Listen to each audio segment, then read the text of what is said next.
Walter Grayson woke before sunrise, as he did every morning. At 82 years old, his body was not as cooperative as it used to be, but the discipline of a lifetime spent in the military and later as a small-town sheriff still ruled his habits. He sat on the edge of his bed, rubbing his stiff knees before rising with a slow, deliberate motion. He shuffled to the kitchen of his small house, a modest home just 3 blocks from Main Street. The coffee was already brewing, the rich scent filling the air.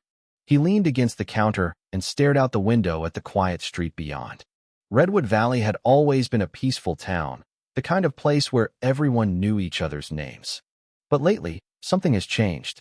He felt it in the air, in the way people spoke in hushed tones, the way shopkeepers locked their doors early. The town was afraid, and Walt knew exactly why. The Blood Vultures. A ruthless biker gang had been tightening their grip on Redwood Valley over the past year, turning the once peaceful community into a place ruled by fear. They extorted money from local businesses, recruited drifters and criminals, and terrorized anyone who stood in their way. Walt had spent most of his life protecting this town, and now, in the twilight of his years, he found himself wondering if he had enough fight left in him to do it one last time. He took a slow sip of his coffee, feeling the heat spread through his chest. His mind drifted to his daughter, Sarah. She had followed in his footsteps, though she had chosen law enforcement instead of the military. Now, she was the sheriff of Redwood Valley, and she had inherited not just the badge but the weight of responsibility that came with it. A knock at the door pulled him from his thoughts. He frowned. It was too early for visitors. Walt grabbed the revolver he always kept within reach before making his way to the door. Peering through the peephole, he saw a familiar face, Maya Alvarez, the owner of the town diner. He opened the door and was immediately struck by the worry in her dark eyes. "Walt," she said, glancing over her shoulder as if someone might be watching. "I need your help." Walt stepped aside, motioning for her to come in. "What's wrong?" Maya hesitated, wringing her hands. "It's the Blood Vultures. They came into the diner again last night. Took more money than usual. Threatened me. Said if I didn't pay double next time, things would get ugly." Walt felt his jaw tighten. "Did you report it to Sarah?" Maya shook her head. "What's the point? The Vultures have half the police force in their pocket. If Sarah tries to do anything, they'll just find a way to stop her." Walt exhaled through his nose, trying to control the anger building in his chest. "They think they own this town." Maya nodded.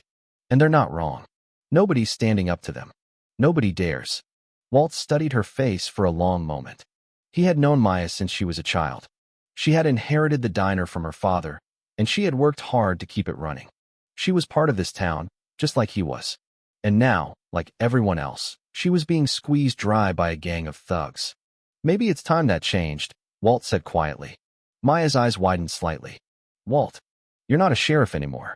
You're old." Walt finished for her, a small smile tugging at the corner of his mouth. "Yeah, I know, but I'm not dead yet." Maya let out a breath she hadn't realized she was holding. "What are you going to do?" Walt picked up his coffee, taking another sip before answering. "I'm going to call some old friends." The first call went to Jack Turner. Walt didn't need to explain much. "Damn, Walt. Thought you'd never ask," Jack said gruffly. "Meet me at the VFW hall. I'll bring the others." By nightfall, the old Veterans Hall was filled with men Walt had once called brothers. Some were older, like him, their bodies stiff with age but their minds sharp as ever. Others were younger, former soldiers or lawmen who had retired in Redwood Valley hoping for peace.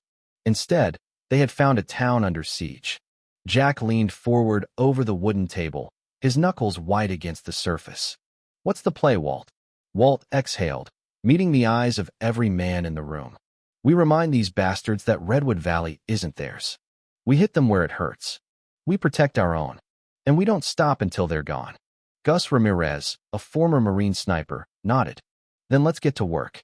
The fight for Redwood Valley had begun. The next morning, Walt stood outside the VFW hall, watching as the first rays of sunlight stretched across Redwood Valley. The old guard was coming together, but they were still just a handful of men against a gang that had the town in its grip. Jack approached him, steaming cup of coffee in hand. "You really think we can pull this off, Walt?" Walt exhaled. "We don't have a choice. We don't stop them now, they'll bleed this town dry." Jack took a slow sip, nodding. Then we'd better get started. By mid-morning, the group had gathered again. Gus had brought an old map of the town, spreading it across a table inside the VFW hall. We need to cut them off from their income sources first, Walt said, running a finger over key locations. They're shaking down the diner, the gas station, the hardware store. If we make those places too costly to hit, they'll have to rethink their strategy. Gus grinned. And how exactly do we make it costly for them? Jack smirked. Let's just say we give them a warm welcome next time they come knocking. That evening, Walt and Jack sat in a parked truck across from Maya's diner, waiting. The blood vultures were creatures of habit, and sure enough, as the sun dipped below the horizon, a trio of motorcycles rumbled down Main Street. Walt gripped his revolver. Showtime. The bikers dismounted, swaggering toward the diner's entrance. The lead thug, a stocky man covered in tattoos, cracked his knuckles before pushing through the door. Before he could step inside, Jack flicked on the truck's high beams, flooding the sidewalk with blinding light.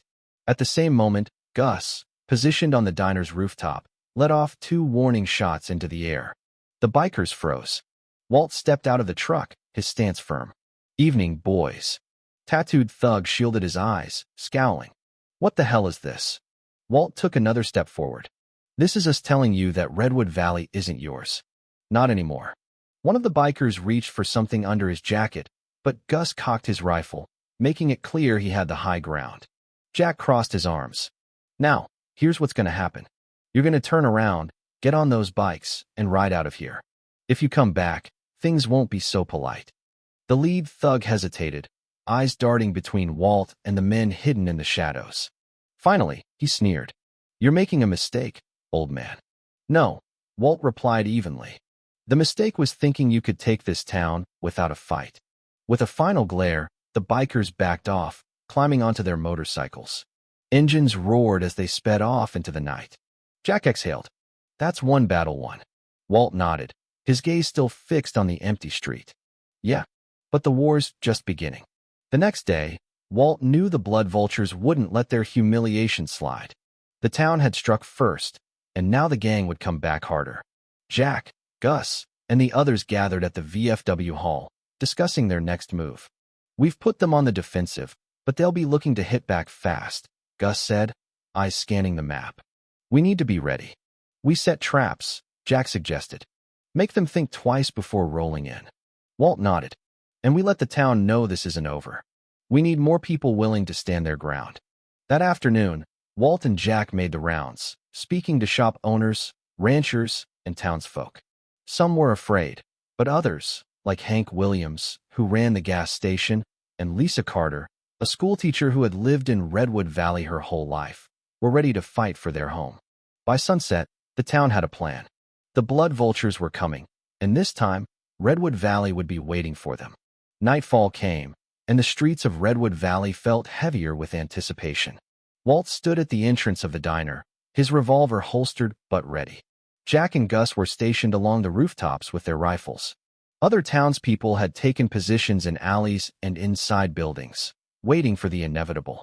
Then, the low rumble of engines.